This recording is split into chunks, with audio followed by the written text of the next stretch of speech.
The air in the office is thick and still, like before a storm breaks. My fingers hover over the keyboard, tracing the numbers on the screen. 0. A single, stark 0, where a healthy 6 figures should be. It's not just gone. It's been systematically emptied, like a vacuum cleaner running over the lifeblood of everything I built. My breath catches in my throat, a physical obstruction, sharp and painful. The overhead lights hum, a sound I've never noticed before, now a buzzing mockery. My reflection in the dark monitor shows a face I barely recognize, pale, eyes wide with a dawning horror. The silence of the room presses in, deafening. Outside, the city noises fade away, leaving only this hollow echo in my chest. This isn't a mistake. This isn't an error. This is deliberate. The world outside this office is continuing, oblivious. People are walking past the window, cars are honking. Life is vibrant and noisy and real. But in here, my reality has just fractured, shattered into a million glittering, terrifying pieces. The 0 stares back, a black hole swallowing my future. Let me know where you're watching from and what time it is. And if you haven't already, please subscribe, it helps me more than you know. We built this place from nothing. Me mostly. He had the vision, the big ideas, the charisma to sell sand in the desert. I had the grind. The late nights, the spreadsheets, the managing the chaos, the making sure the lights stayed on, and the employees got paid. He was the face, I was the engine. It worked. For years, it worked beautifully. We were a machine, synchronized, unstoppable. Or so I thought. The office itself felt like a third partner. Not just walls and desks, but a living entity. We chose the paint colors together, debated the layout, argued over the coffee machine brand. Every corner held a memory. The small dent in the wall where we tried to move a filing cabinet and ended up laughing until we cried. The worn spot on the carpet by my desk where I paced during tough phone calls. It wasn't just a business. It was the physical manifestation of our shared ambition, our shared life. Our marriage was built on it, too. Work wasn't something we left at the door. It was in our dinner conversations, our weekend plans, our dreams for the future. We talked about expanding, about hiring more people, about the legacy we were building. Our home felt like an extension of the office, comfortable, familiar, filled with the low hum of two people constantly thinking, planning, creating. Even our silences were companionable, filled with the shared knowledge of the challenges and triumphs of the day. I trusted him implicitly. He handled the finances, the big contracts, the public relations. I handled the operations, the internal team, the execution. It was a clear division of labor, born from skill sets and mutual respect. I saw the reports, of course. Saw the numbers grow, saw the stability. I saw the balance in the main account. It was solid. A bedrock. The safety net we'd promised each other after years of scraping by. That money wasn't just profit. It was security. It was the foundation for our retirement, for potential future investments, for weathering unexpected storms. It represented years of sacrifice, sweat, and unwavering belief in each other and this venture. He started staying late. Said he was working on a big pitch. New clients. Exciting prospects. His eyes would light up when he talked about them, the old sparkle returning. I missed him, of course, but I understood. This was the push phase, the next level. We talked about it. Growth requires sacrifice. I brought him dinner at the office sometimes. Found him poring over documents, looking tired but energized. He'd kiss me, thank me, and dive back in. The air in his office felt charged, intense. I didn't question it. Why would I? We were a team. Partners. In life, in business. Then the small things started. A supplier calling, asking about an overdue invoice I knew had been paid weeks ago. A utility bill with a disconnect notice tacked on, even though we were always ahead. Small, easily explainable glitches. System errors, he'd say with a wave of his hand. Paperwork mix-ups. He'd make a call, smooth it over, and I'd forget about it, filing it away as just another minor administrative hassle in the complex beast of running a business. But the glitches became more frequent. More insistent. Suppliers stopped being polite, their voices tight with impatience. The bank called about an overdraft on the operational account, a smaller one I used for day-to-day expenses. That had never happened. Never. My gut twisted. Something was wrong. Deeply wrong. I asked him about it, sitting across the dinner table, the food suddenly tasting like ash. He was dismissive. Annoyed even. Said I was getting hysterical over nothing. It's just a temporary cash flow issue, he'd said, his voice a little too loud, a little too sharp. These big projects tie up capital. It'll balance out. You worry too much. He made me feel small, paranoid. I hated that feeling. He was the visionary, the one who saw the big picture. Maybe he was right. Maybe I was too caught up in the details, too anxious. I tried to push the unease down. He was my husband, my partner. He knew what he was doing, didn't he? The next morning, the feeling hadn't dissipated. It had festered. The knot in my stomach was tighter. I couldn't shake the image of that zero on the screen, even though I hadn't seen it yet. A cold dread had settled over me. I went into the office earlier than usual, sat at my desk, opened the banking portal. And there it was. The zero. Or close enough to it. A number so small, it was functionally empty. Below that, a list of transactions that made no sense. Large sums, moving out. Not to suppliers, not to payroll, not to known expenses. Out. Fast. Repeatedly.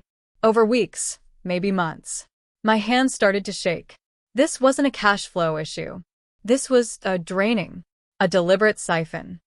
My mind raced, grasping for any rational explanation. Investment? A secret big deal? But there were no corresponding accounts, no familiar names. Just transfers. Out. To destinations labeled only by account numbers and obscure bank codes. I pulled up older statements. Traced the flow. It had started subtly, small amounts at first, then larger and larger, accelerating over the last couple of months. The same period he'd been working on the big pitch, staying late. The pieces were starting to click into place, forming a picture so grotesque I didn't want to see it. I ran the numbers again, trying to find a mistake, a glitch, anything that would restore the balance, restore my sanity. Nothing changed. The zero stared back, unblinking. My first instinct was him.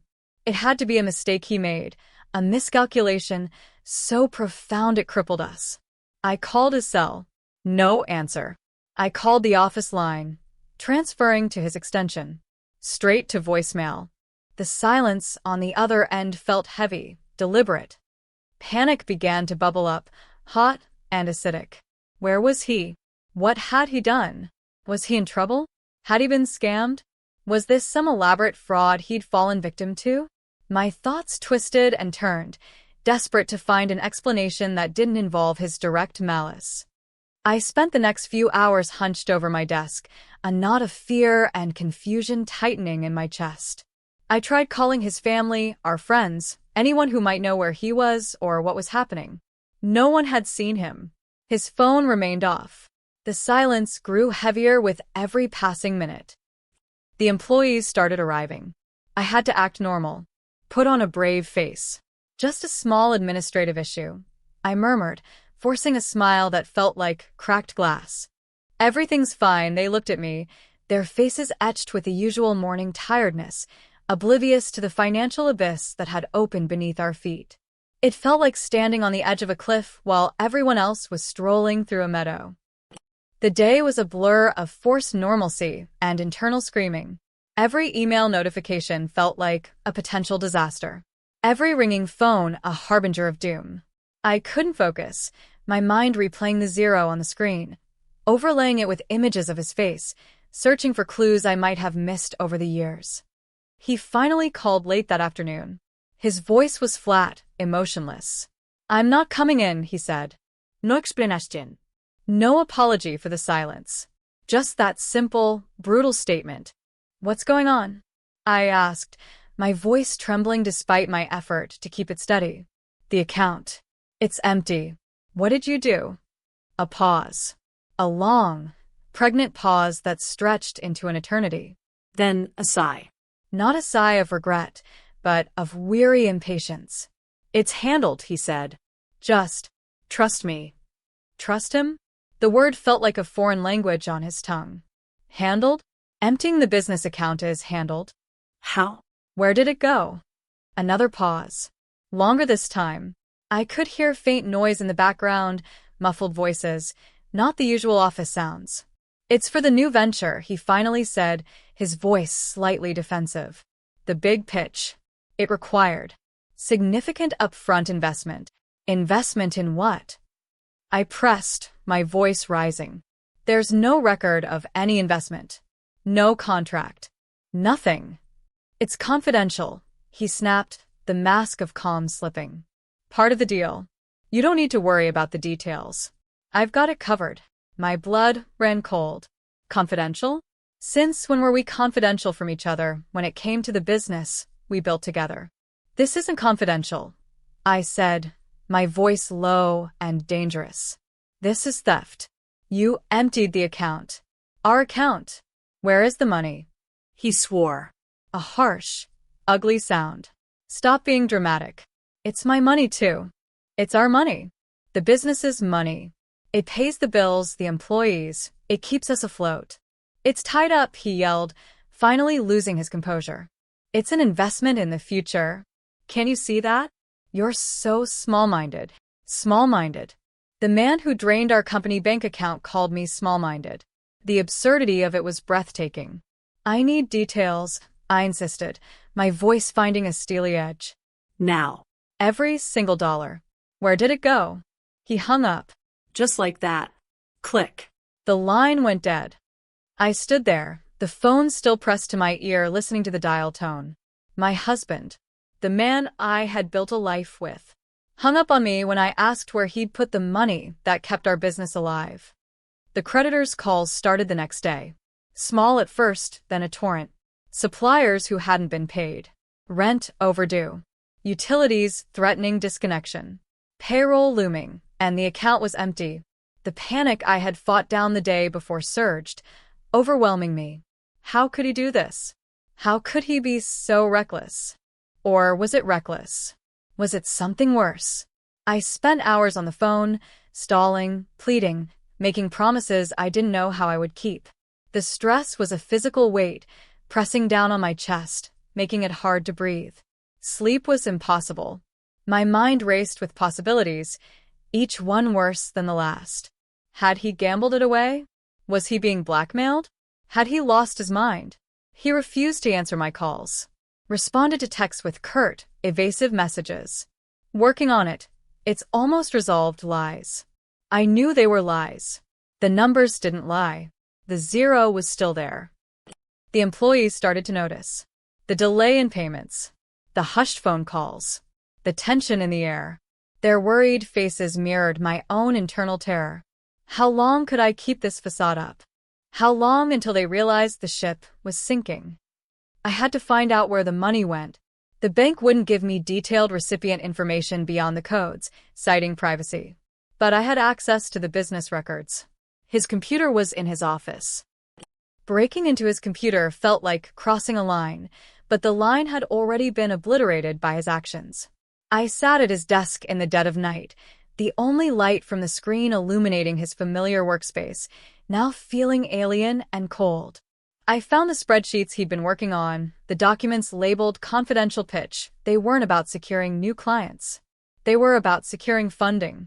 Funding for another business. A different kind of business. My heart hammered against my ribs as I dug deeper. Emails. Communication logs. Transfers linked to specific dates and times. And a name. A woman's name. Not a business name, not a client. A personal name. Repeatedly. Tied to significant outflows of money. I searched the name online. Found social media profiles. Found photos. Found her. And what she did. She owned a salon. A high-end, trendy salon in a fashionable part of town. The pieces slammed together with brutal force. Not a business investment. Not a scam. This was personal. This was a mistress. He had drained our business account. Our life savings, our employee salaries, our future. He had drained it for her salon. The blood drained from my face. The air left my lungs. It wasn't just the money. It was the betrayal, the calculated cruelty of it. Using the foundation of our life, the thing I had poured my soul into, to build her dream. It was a violation, on every level. I stared at her photo on the screen, smiling, oblivious, or maybe not, to the ruin she was built upon. The anger that surged through me was unlike anything I had ever felt. It was a cold, hard rage that settled deep in my bones. The fear was still there, a dull ache, but it was overshadowed by a burning need for something. Not revenge, not yet. Something more fundamental. Justice. Or maybe just balance. He had taken everything. Now I had to figure out how to take it back. My world contracted to a single sharp point. The money. The business. Our survival. The betrayal burned, a constant, searing pain, but I couldn't afford to drown in it. Not yet. I had employees who depended on me. A business teetering on the brink. I went to a lawyer. Not the friendly corporate lawyer we'd used for contracts, but a sharp, no-nonsense litigator specializing in business dissolution and financial malfeasance. Sitting across from her in her sterile, modern office, recounting the story felt surreal, like talking about something that happened to someone else. She listened impassively, taking notes, her expression unreadable. When I finished, the silence hung heavy. "This is complicated," she said, her voice quiet but firm. "Business assets intertwined with personal. Potential fraud. Proving intent will be key. And recovering the funds, salon businesses can be structured in ways that make assets difficult to seize." The legal jargon felt like another language, cold and distant from the raw pain I was feeling. She talked about filing injunctions, freezing assets, though the account was already empty, forensic accounting. It sounded expensive, time-consuming, and there was no guarantee. "He's likely been planning this," she said, looking up from her notes. "If he was moving funds out, he may have been shielding other assets, too. You need to prepare for a fight." A fight. I was already exhausted, already bleeding from wounds I hadn't even known were possible. But her words ignited something. A flicker of resolve in the ashes of my despair. He wanted a fight? He would get one. The weeks that followed were a blur of legal filings, frantic phone calls, and the relentless pressure of trying to keep the business afloat with no capital. I took out personal loans, maxed out credit cards, borrowed from friends and family who looked at me with pity I couldn't stand. Every dollar went towards essential expenses, payroll, rent, critical suppliers. It felt like bailing out a sinking ship with a teacup. The employees were on edge. Rumors were flying. I called a meeting, gathered them in the main office area, their faces a sea of worry. I looked at them, these people who had trusted us, who depended on us. I couldn't lie to them entirely. I explained there were significant financial challenges, unexpected complications I was working to resolve. I promised transparency, promised I would do everything in my power to make sure they were taken care of. Their fear was palpable, a mirror to my own, but they nodded, thanked me. Their support, their faith, even amidst the uncertainty, became a lifeline. He stayed away, didn't come back to the office, didn't come home. He sent an email through his lawyer. Cold, formal, laying out terms for a separation. Demanding I sign over my shares of the business, citing my inability to manage finances as the cause of the crisis. The gall of it took my breath away. He stole the money, ruined the business, and then blamed me for it. It wasn't just betrayal anymore. It was gaslighting on an epic scale. His lawyer was aggressive. Accusations flew. I was mismanaging funds. I was emotionally unstable.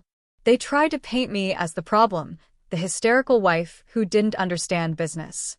Every legal document felt like a personal attack designed to break me down, to make me question my own sanity. The business was dying. I could feel it. Sales were down, suppliers were refusing credit, some key employees, seeing the writing on the wall, started looking for other jobs. The office that had once felt like a sanctuary now felt like a mausoleum, echoing with the ghosts of past successes and the chilling silence of the present. I walked through the empty rooms late at night, running my hand over the desks, the equipment, the walls. Every object held a memory. This was my life. Our life. He had tried to erase it, dismantle it piece by piece, like tearing down a building without caring who was inside. The Mistress's salon, meanwhile, was apparently thriving. I saw glimpses of it online. Grand opening parties. Photos of smiling clients. Money I knew was ours fueling her success. The injustice of it was a physical ache. He was living a new life, building a new future, on the ruins of everything we had created. And he seemed to believe he would get away with it. That I would just fade away, a casualty of his ambition and his infidelity. One night, sorting through dusty archives in the basement storage room of the office, looking for any document that might help my case, I stumbled upon an old box. Inside, among old contracts and faded marketing materials, was the original partnership agreement. Signed years ago, when we were just starting out, full of optimism and naive trust. I remembered signing it, barely reading the fine print, so eager to get started. I pulled it out, smoothing the crinkled pages. Most of it was standard boilerplate, but then I saw it. A clause I had completely forgotten about, buried deep in the legalese. A contingency clause regarding partner dissolution or significant breach of fiduciary duty that predated some later amendments. It outlined a specific process, including options for one partner to acquire the other's share under certain, very limited circumstances. And it mentioned a nominal value in the event of a forced sale or a liquidation due to partner misconduct leading to insolvency. My heart started to beat faster. Was this it? Could this be a way? The lawyer had talked about forced sales liquidation. If the business went under because of his actions because he drained the funds, this clause might be triggered. I took the document to my lawyer the next day. She read it carefully, her brow furrowed in concentration. When she looked up, her eyes held a flicker of something I hadn't seen before, strategic interest. "This changes things," she said slowly. "It's an older agreement, but it's still binding unless specifically superseded. If we can definitively prove his actions led directly to the business's insolvency and forced a sale," she trailed off, a thoughtful look on her face. "It's complex, and it requires the business to hit rock bottom first. But it could provide a path for you to regain control." Hit rock bottom first. The words were a cold splash of reality. It meant letting the business fail, at least technically. Letting the forced sale happen. It meant more pain, more loss, before there was any chance of winning. But it was a chance. Maybe the only chance. A new kind of determination solidified within me. The fear wasn't gone, but it was tempered by a cold, calculated resolve. He wanted to destroy my business? Fine. I would let him. But I would be waiting in the ruins. And when the dust settled, I would pick up the pieces. All of them. The descent was painful and swift. With no capital, no credit, and mounting debts, the business couldn't survive. I had to let people go.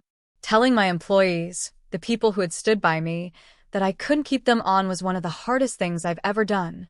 Their faces, a mix of disappointment, understanding, and sadness, haunted me. I promised them, each one, that if there was ever a future for the business, they would be the first I called. Notices piled up. Formal demands, legal threats. The bank initiated foreclosure proceedings on the business assets. The landlord sued for back rent. The business, legally, was entering a state of collapse. Through it all, he remained detached, seemingly unconcerned.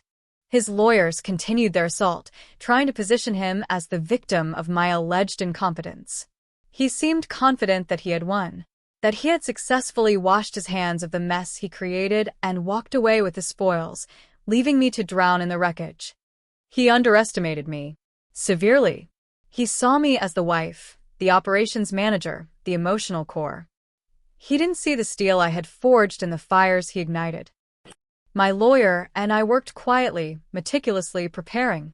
We gathered every piece of evidence, the bank statements showing the transfers, the emails linking him to the Mistress and her Salon, the trail of unpaid bills he left behind. We built a case proving that his deliberate actions, the draining of the accounts, were the direct cause of the business's insolvency. The business assets were put up for auction as part of the liquidation process. It was a formality, a legal necessity. Most of the equipment was old, the leasehold improvements specific to our needs. There wasn't expected to be much interest. The day of the auction arrived. It wasn't a grand affair.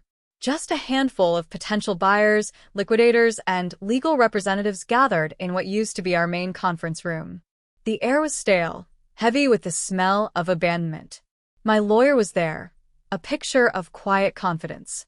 His lawyer was there too, looking smug, presumably there to ensure everything went smoothly for his client's exit. And then he walked in. My husband. I hadn't seen him in months. He looked different. Smug, yes, but also thinner, his eyes restless. He avoided my gaze, looking around the room with an air of detached curiosity, like a spectator at a game he had already won. The auctioneer began, reading off the list of assets: desks, chairs, computers, specialized equipment. The bids were low, pathetic. Bits and pieces of the life we had built, being sold off for pennies on the dollar. It should have been devastating, and a part of me felt the sting. But mostly, I felt a cold, focused calm. Finally, the auctioneer cleared his throat. And lastly, he announced, the business entity itself, including its name, existing contracts, and intangible assets, subject to outstanding liabilities. There was a pause. A few murmurs. Who would buy a failed business entity laden with debt? My lawyer raised her hand. We bid, she said, her voice clear and strong. $1. A ripple went through the room. His lawyer scoffed, a loud, dismissive sound. My husband's head snapped up, his eyes finally finding mine. The smugness evaporated, replaced by confusion. $1? The auctioneer repeated, looking slightly bewildered. Do I have any other bids? Silence. No one else was interested in the shell of a company. The liabilities attached to it were too significant for a speculative bid on the name or contracts. Except, of course, for someone who understood those liabilities intimately. Someone who had a legal strategy to navigate them. Sold, the auctioneer declared, bringing down his gavel with a finality that echoed in the quiet room. For $1. The gavel strike was the sound of a door slamming shut on his past and opening on my future. My husband stared at me, his face pale. He started to say something, a question, a challenge, but my lawyer stepped forward, handing a document to his lawyer. As per the terms of the original partnership agreement, triggered by the partner's breach of fiduciary duty leading to insolvency, she stated, her voice cool and precise, my client, as the remaining partner acquiring the entity in a forced sale, assumes control. His lawyer snatched the document, his eyes scanning it rapidly. I watched his face. The initial disbelief, the quick calculation, the dawning horror as he realized the implications of that old, forgotten clause. His eyes darted to his client, then back to the document. And my husband, his face crumpled. The color drained completely, leaving it a pasty white. His mouth opened and closed, but no sound came out. He looked utterly blindsided. He had carefully orchestrated his escape, leaving me with nothing but the wreckage. He never imagined I would be the one to buy the wreckage back. That the very mechanism of the business's downfall, caused by him, could be legally leveraged for my benefit. He started to sputter. What? You can't. It's ruined. Why would you? I walked towards him. The dollar bill I'd prepared earlier, held loosely in my hand. My lawyer had advised me to be prepared for the nominal payment. It felt symbolic, a final, quiet act of defiance. I stopped in front of him. He towered over me, but in that moment, I felt infinitely taller. His eyes, wide and frantic, searched mine for an explanation, for the familiar wife he thought he knew. But that woman was gone. It's ruined because you ruined it, I said, my voice quiet, devoid of emotion. You stripped it bare. You thought you could take the money, kill the business, and walk away clean. I held up the dollar. This, I said, the words sharp in the silence, is the price of your exit. The price of your betrayal. The price of everything you threw away. I didn't slap him with it. I didn't throw it at him. I simply let it fall from my fingers. The single-dollar bill fluttered down, landing softly on his shoe. He stared at the dollar, then back at me, his face a mask of shock and disbelief. He had anticipated anger, tears, maybe a shouting match. He had not anticipated this cold, surgical precision. He had not anticipated losing the very thing he thought he had successfully destroyed and abandoned. The business, the name, the legal entity, the ghost of the future he had tried to kill, was now mine again. Acquired for a $1 because he had devalued it to nothing through his own actions. He finally found his voice, but it wasn't the confident, charismatic tone I knew. It was a raw, guttural sound. A scream. A sound of pure, unadulterated agony and shock. "No," he yelled, his hands clenching into fists. "You can't. It's mine. I built it." "You unbuilt it," I said softly, turning away.